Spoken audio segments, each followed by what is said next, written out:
今年高雄的中度邮局甲里长合作，邀请里民去邮局写卡片，甲圣诞节、甲新年的祝福的卡片寄予亲戚朋友。 民众欢欢喜喜，甲圣诞卡片投入去批筒内底，大家拢真久无家己亲手写卡片咯。因为手机不只方便，真侪人过年过节定定用大图来表达祝福，所以高雄市丰如里的里长甲中都邮局合作，邀请民众到邮便局做伙重新体验这种写卡片送祝福的温暖。你写卡片写什么啊？我写女儿、写孙啊、写朋友。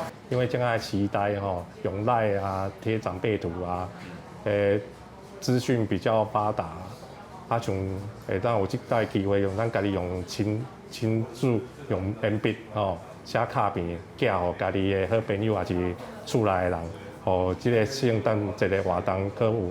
添加很多的温馨。小小的活动，一天就成200多人来参与，也有袂晓写字的囡仔用图把因的祝福画出来。同款是手工做的礼物，高雄寿山动物园的工作人员嘛发挥创意，用果子、菜色制作圣诞节限定的小礼物。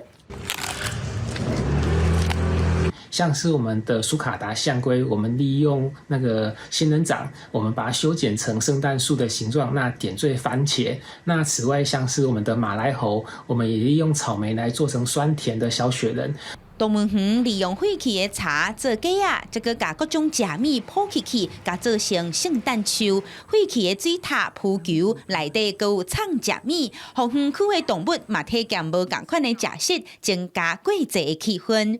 记者柯昭阳高雄报道。